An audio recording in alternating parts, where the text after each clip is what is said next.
शांति। आज 16 मई 2022 के साकार मधुर महावाक्य हैं। आज की मधुर मुरली में बाबा ने संगम युग का बहुत विशेष महत्व समझाया।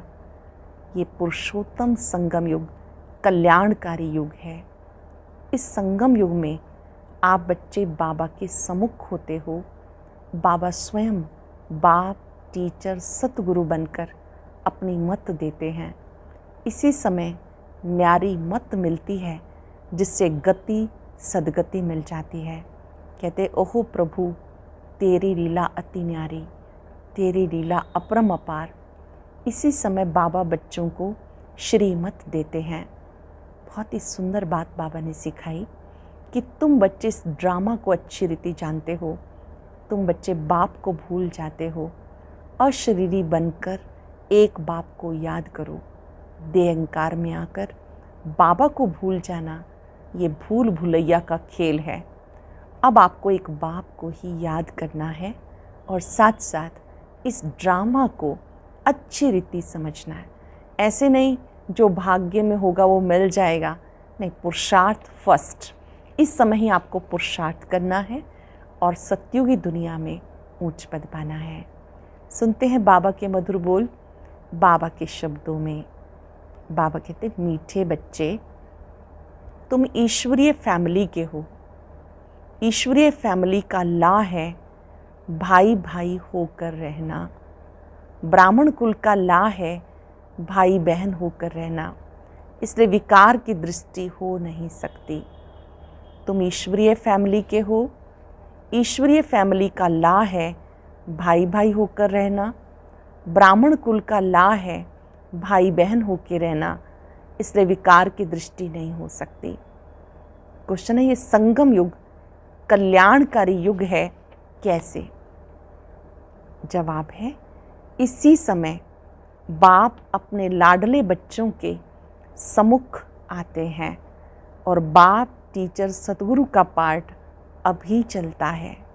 यही कल्याणकारी समय है जब तुम बच्चे बाप की न्यारी मत, जो नर्क को स्वर्ग बनाने की है, सबको सदगति देने की है, उस श्रीमत को जानते हो और उस पर चलते हो। इसी समय न्यारी मत मिलती है और आप उस पर चलते हो। क्वेश्चन है, तुम्हारा सन्यास सतो प्रधान सन्यास है कैसे? आपका सन्यास सतो प्रधान कैसे है? तुम बुद्धि से पुरानी दुनिया को भूलते हो। तुम इस सन्यास में सिर्फ बाप और वर्षे को याद करते हो, पवित्र बनते हो, परहेज रखते हो, जिससे देवता बन जाते हो। उनका सन्यास हद का है, बेहद का नहीं। गीत है, भोलेनाथ से निराला कोई और नहीं, गोरीनाथ से निराला कोई और नहीं। ओम शांति। पहले पहले बाप बच्चों को समझाते, अपने को आत्मा समझ बाप को याद करो। पहली बात, अपने को आत्मा समझ बाप को याद करो। 5 वर्ष पहले भी बाप ने कहा था, मन मना भव, देह के सब संबंध छोड़ अपने को अशरीरी आत्मा समझो। सब अपने को आत्मा समझते हो। बात कर रहे हैं बाबा, अपने को आत्मा समझते हो। अपने को कोई परमात्मा तो नहीं समझते। गाते हैं पाप आत्मा, पुण्य आत्मा, महान आत्मा। महान परमात्मा नहीं कहा जाता। आत्मा पवित्र बनती तो शरीर पवित्र मिलता। खाद आत्मा में पड़ती है। बाप बच्चों को युक्ति से समझाते हैं। ये ज़रूर है, आत्मा रूप में हम सब भाई भाई हैं। शरीर के संबंध में आए तो भाई बहन हैं। अब कई युगल बैठे हैं, उनको कहीं कि अपने को भाई बहन समझो तो बिगड़ पड़े। परंतु ये ला समझाया जाता कि हम सब आत्माओं का बाप एक है तो भाई भाई हो गए। फिर मनुष्य तन में आते हैं तो प्रजापिता ब्रह्मा द्वारा रचना रचते हैं। जरूर उनकी मुख वंशावली आपस में भाई बहन ठहरे। सब कहते हैं परम पिता परमात्मा, बाप है ही स्वर्ग का रचयिता। हम उनके बच्चे हैं, क्यों ना हम स्वर्ग के मालिक बने। बाप स्वर्ग का रचयिता है, हम उनके बच्चे हैं, क्यों ना हम स्वर्ग के मालिक बने। परंतु स्वर्ग तो होता ही है सतयुग में। ऐसे नहीं बाप कोई नई सृष्टि आकर रचते हैं। बाप तो आकर पुरानी को नया बनाते हैं, अर्थात विश्व को बदलते हैं। जरूर बाप यहाँ आया है, भारत को स्वर्ग का वर्षा दिया है। उसका यादगार सोमनाथ का मंदिर सबसे बड़ा बनाया। बरोबर भारत में एक देवी देवता धर्म था और कोई धर्म नहीं था, और बाद में वृद्धि हुए। जरूर बाकी सब आत्माएं निर्वाण धाम में बाप के पास रहेंगी। भारतवासी जीवन मुक्त थे, सूर्यवंशी घराने में थे, अब जीवन बंध में है। जनक का भी मिसाल है कि उसको सेकंड में जीवन मुक्ति मिली। जीवन मुक्त सारे स्वर्ग को कहेंगे। फिर बाकी उन्होंने जिन्होंने मेहनत की उतना ऊंच पद पाया। जीवन मुक्त तो सबको कहेंगे, तो जरूर मुक्ति जीवन मुक्ति दाता एक सतगुरु होना चाहिए। मुक्ति और जीवन मुक्ति दाता एक सतगुरु होना चाहिए, परंतु ये किसी को पता नहीं। अभी सब माया के बंधन में हैं। कहा जाता ईश्वर की गतमत न्यारी है, उनकी है श्रीमत। वो आते हैं जरूर, पिछाड़ी में सब कहेंगे ओहो प्रभु तेरी लीला। तुम अब कह रहे हो ओहो प्रभु तेरी इस नर्क को स्वर्ग बनाने की गत बड़ी न्यारी है। तुम जानते हो, फिर से हम सहज राजयोग सीख रहे हैं। कल्प पहले भी संगम पर सिखाया होगा। बाप खुद कहते लाडले बच्चे, मैं तुम बच्चों के सम्मुख आता हूँ। वह सुप्रीम बाप भी हैं, सुप्रीम टीचर भी हैं, नॉलेज देते हैं, और कोई भी सृष्टि चक्र की नॉलेज दे ना सके। इस सृष्टि चक्र के आदि मध्य अंत व हिस्ट्री ज्योग्राफी को कोई भी नहीं जानते। परम पिता परमात्मा स्थापना और विनाश का कार्य कैसे कराते हैं? निराकार परमात्मा स्वर्ग की स्थापना, पुरानी दुनिया के विनाश का कार्य कैसे कराते कोई भी नहीं जानते। तुम बच्चे अब जान गए हो। मनुष्य से देवता किए करत न लागी वार, ये महिमा उनकी है। मूत पुलिति कप्पड़ धोए, अब अपने से हर एक पूछे हम पवित्र हैं या मूत पुलिति हैं। अकाल तख्त है ना, अकाल मूर्त उनका तख्त कहाँ है? वो तो जरूर परम धाम अथवा ब्रह्म महातत्व है। हम आत्माएं भी वहाँ रहती हैं, उनको भी अकाल तख्त कहा जाता है। वहाँ कोई आ ना सके, उस स्वीट होम में हम रहते हैं। बाबा भी वहाँ रहता है, बाकी वहाँ कोई तख्त व कुर्सियाँ आदि रहने के लिए नहीं हैं। वहाँ तो अशरीरी हैं। मूल वतन में सब अशरीरी आत्माएं हैं। तो समझाना चाहिए, सेकंड में जीवन मुक्ति मिलती है, अर्थात लायक बनते हैं। बाबा कहते शिव बाबा को याद करो, विष्णुपुरी को याद करो। शिव बाबा को याद करो, विष्णुपुरी स्वर्ग को याद करो। अब तुम ब्रह्मापुरी में बैठे हो, ब्रह्मा की संतान हो, शिव बाबा के बच्चे हो। अगर अपने को भाई बहन नहीं समझेंगे तो काम विकार में चले जाएंगे। यह ईश्वरीय फैमिली, पहले तुम बैठे हो, दादा भी है, बाबा भी है, और तुम उनके बच्चे हो, तो तुम शिव बाबा की ब्रह्मा द्वारा संतान हो, शिव के पोतरे ठहरे। फिर मनुष्य तन में तो बहन भाई हुए। इस समय तुम बहन भाई प्रैक्टिकल में हो। ये ब्राह्मणों का कुल है, ये बुद्धि से समझने की बात है। ये ब्राह्मणों का परिवार है, बुद्धि से समझने की बात है। जीवन मुक्ति भी सेकंड में मिलती है, बाकी मर्तबे तो बहुत हैं। वहाँ दुख देने वाली माया होती नहीं। ऐसे नहीं कि सतयुग से लेकर कलयुग तक रावण को जलाते रहेंगे, जो कहते परंपरा से जलाते आते, ये असंभव। स्वर्ग में असुर कहाँ से आए? बाबा ने कहा ये आसुरी संप्रदाय है। फिर उनका नाम रख दिया अकासुर बकासुर। कहते कृष्ण ने गाय चराई, ये भी पार्ट चला। शिव बाबा की गाय तुम ठहरी। शिव बाबा सबको ज्ञान घास खिलाते हैं। घास खिलाने वाला, परवरिश करने वाला वह है। मनुष्य मंदिरों में जाकर देवताओं की महिमा गाते हैं। आप सर्वगुण संपन्न, हम नीच पापी हैं। अपने को देवता कह ना सके, हिंदू कह देते। असल नाम भारत है। गीता में है यदा यदा ही धर्मस्य। गीता में हिंदुस्तान तो नहीं कहा है, यह है भगवान वाच। भगवान एक निराकार है जिसको सब जानते हैं। स्वर्ग में सब दैवी गुणों वाले मनुष्य हैं, उनको ही 84 जन्म लेने हैं, तो जरूर स्वर्ग से नरक में आएंगे। आपे पूज्य, आपे पुजारी, उसका भी अर्थ होगा ना। नंबर 1 पूज्य श्री कृष्ण है। किशोर अवस्था को सतो प्रधान कहा जाता, बाल अवस्था को सतो, युवा है रजो, वृद्ध है तमो। बाल अवस्था को सतो, युवा है रजो, वृद्ध है तमो। सृष्टि भी सतो रजो तमो होती है। कलयुग के बाद फिर सतयुग आना चाहिए। बाबा आते हैं संगम पर, शिव बाबा आते हैं संगम पर। यह मोस्ट कल्याणकारी युग, ऐसा युग कोई हो नहीं सकता। सतयुग से त्रेता में आए उसको कल्याणकारी नहीं कहेंगे, क्योंकि 2 कला कम हुई तो उसको कल्याणकारी युग कैसे कहेंगे। फिर द्वापर में आएंगे तो और कला कमती होती जाएंगी, तो ये कल्याणकारी युग नहीं रहा। कल्याणकारी संगम युग है, जबकि बाप खास भारत को, आम सब को गति सदगति देते हैं। अब तुम स्वर्ग के लिए पुरुषार्थ कर रहे हो। बाबा कहते हैं ये देवी देवता धर्म ही सुख देने वाला है। तुम अपने धर्म को भूल गए, तब और धर्मों में घुस जाते। वास्तव में तुम्हारा धर्म सबसे ऊंचा है। अब फिर तुम वही राजयोग सीख रहे हो, तो श्रीमत पे चलना है। फिर से राजयोग सीख रहे हो, बाबा की श्रीमत पे चलना है। बाकी सब है आसुरी रावण मत पर। सब में 5 विकार हैं, उसमें भी पहला है अशुद्ध अहंकार। बाबा कहते दे अहंकार छोड़, देही अभिमानी बनो, अशरीरी भव। तुम मुझ बाप को भूल गए, ये भी भूल भुलैया का खेल है। देह समझना, बाबा को भूल जाना, ये भूल भुलैया का खेल है। कई फिर कहते हैं नीचे गिरना ही है तो पुरुषार्थ क्यों करें। अरे पुरुषार्थ नहीं करेंगे तो स्वर्ग की राजाई कैसे मिलेगी। ड्रामा को भी समझना है। ये एक ही सृष्टि है जिसका चक्र फिरता रहता है।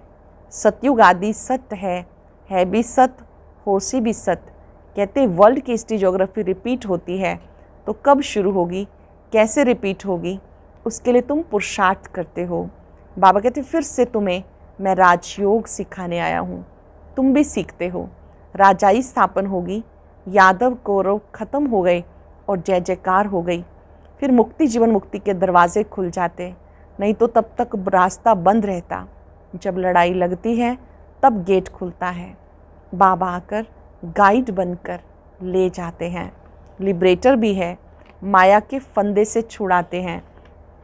गुरुओं की जंजीरों में बहुत फंसे हुए हैं, बहुत डरते हैं, कहाँ गुरु की आज्ञा ना मानी तो कुछ श्राप ना मिल जाए। अरे आज्ञा तो तुम मानते ही कहाँ हो। वह निर्विकारी पवित्र और तुम विकारी अपवित्र। गुरु में मनुष्यों की कितनी भावना रहती है, क्या करते हैं कुछ पता नहीं। भक्ति मार्ग का प्रभाव है। अब तुम समझू सयाने बने हो, जानते हो ब्रह्मा विष्णु शंकर सूक्ष्म वतनवासी हैं। उसमें भी ब्रह्मा सो विष्णु का पार्ट यहाँ है। शंकर को यहाँ आने की दरकार नहीं। यहाँ है जगत अम्बा, जगत पिता और तुम बच्चे। फिर इतनी भुजा वाली देवियाँ आदि कितना बैठ बनाते हैं, अथाह चित्र हैं। ये सब चित्र भक्ति मार्ग के लिए। मनुष्य मनुष्य ही हैं। राधे कृष्ण आदि को भी 4 भुजाएं दे देते।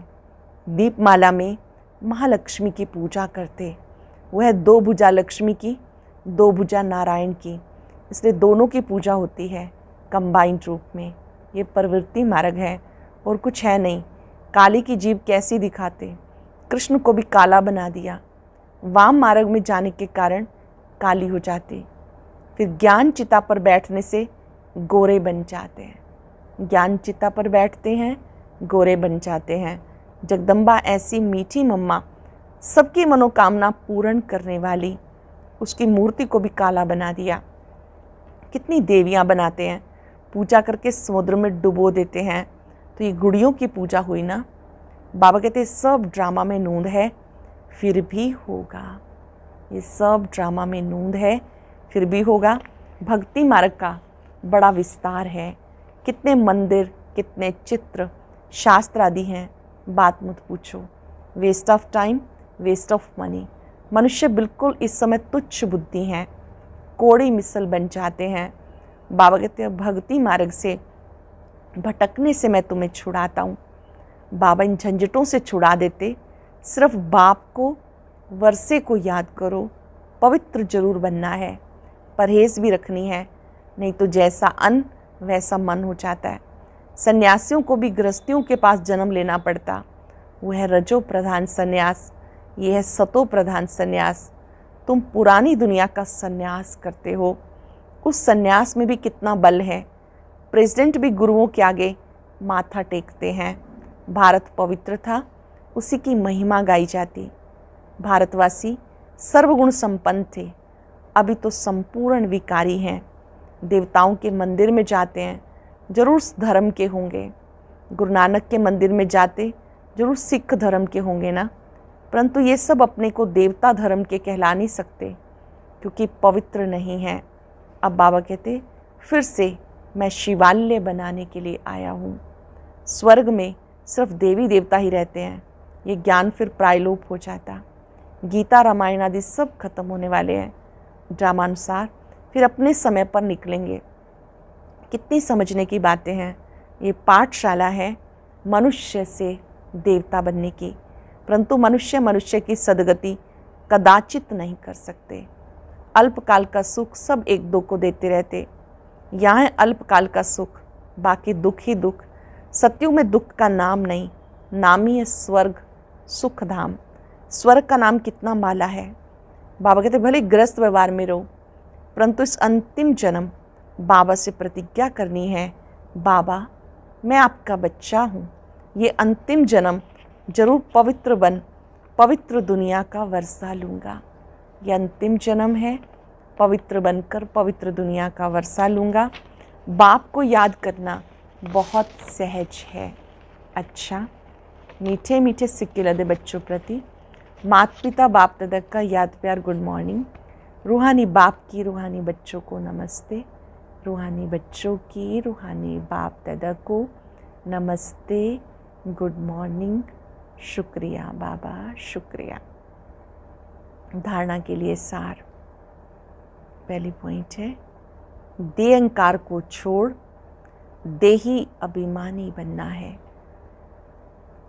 देह अहंकार को छोड़ देही अभिमानी आत्म अभिमानी बनना है। अशरीरी बनने का अभ्यास करना है। ड्रामा को यथार्थ रीति समझकर पुरुषार्थ करना है। ड्रामा में होगा तो करेंगे ऐसा सोचकर पुरुषार्थहीन नहीं बनना है। वरदान है, संगम युग के महत्व को जान, श्रेष्ठ प्रारब्ध बनाने वाले तीव्र पुरुषार्थी भव। संगम युग के महत्व को जान, श्रेष्ठ प्रारब्ध बनाने वाले तीव्र पुरुषार्थी भव। संगम युग छोटा सा युग है। अंडरलाइन करेंगे क्या होता है इस छोटे से युग में। इस युग में बाप के साथ का अनुभव होता है। संगम का समय और ये जीवन दोनों ही हीरे तुल्य हैं। संगम का समय और ये जीवन दोनों हीरे तुल्य हैं।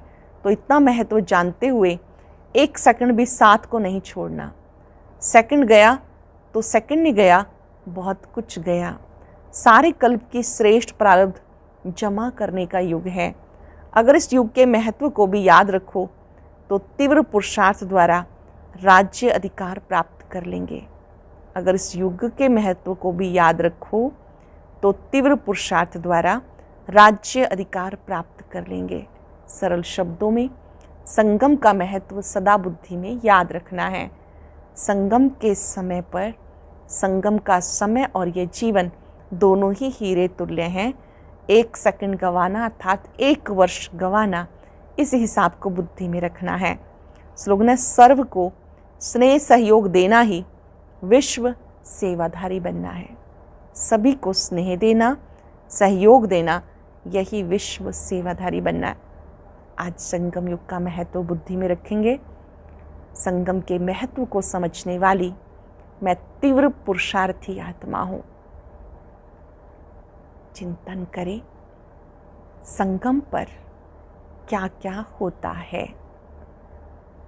इस पुरुषोत्तम संगम युग पर हम सबका कल्याण होता है। स्वयं बाप टीचर और सतगुरु बनकर अपना बहुत सुंदर साथ देते हैं, श्रीमत देते हैं। ओम शांति। बहुत बड़ी खुशखबरी है, खास बीके भाई बहनों के लिए।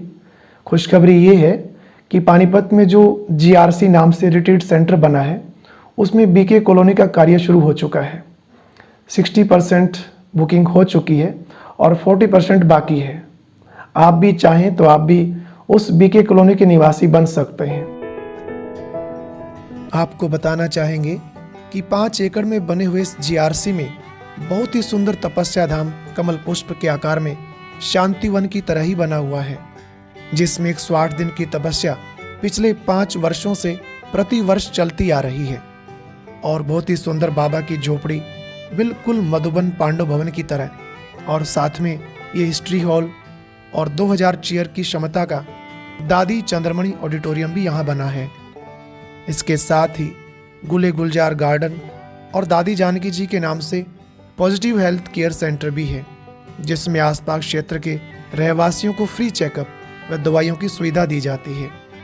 और जैसे कि प्यारे बाबा कहते ही हैं कि बच्चे ये जो रिट्रीट सेंटर हैं आगे चलकर ये सभी एस्लम का स्थान बनेंगे। वैसे तो अभी भी बहुत सेवाएं हो रही हैं, लगातार कभी भट्ठियाँ, कभी बीके नॉन बीकेज के अनेक कार्यक्रम चलते ही रहते हैं। और अभी कुछ समय से काफ़ी भाई बहनों की रिक्वेस्ट आ रही थी कि इस सुंदर मिनी मधुबन बाबा के स्वर्गिक स्थान के सामने एक बीके कॉलोनी बनानी चाहिए। उसको ध्यान में रखते हुए यज्ञ के वरिष्ठ जनों से मधुबन में संपर्क किया गया, तो उनसे स्वीकृति मिलने पर अब ये तय हो गया है कि रिट्रीट सेंटर के सामने ही लगभग 6 एकड़ जमीन लेकर वहाँ बहुत सुंदर बीके कॉलोनी बनाई जाए, जिसमें बाउंड्री वॉल और लगभग 40 फुट एंट्री रोड और फिर आगे 25 फुट की सब रोड्स होंगी। स्ट्रीट लाइट के साथ साथ वाटर हार्वेस्टिंग भी होगा और एक बहुत सुंदर पार्क भी बनाया जाएगा। इस कॉलोनी का निर्माण करने वाले बिल्डर्स हमें बिल्कुल परफेक्ट और एक सुंदर कॉलोनी बनाकर देंगे। जैसा कि आपको पहले ही बताया गया कि 60% प्लॉट की बुकिंग हो चुकी है। अगर आप भी इच्छुक हैं तो इस नंबर पर बीके सुभाष भाई जी से संपर्क करें और इस बारे में विस्तृत जानकारी लें। और अब सुनते हैं आज का अव्यक्त ज्ञान मोती। ये एक बहुत संस्कारितापूर्ण वीडियो है, जरूर देखें, कोई भी मिस ना करे।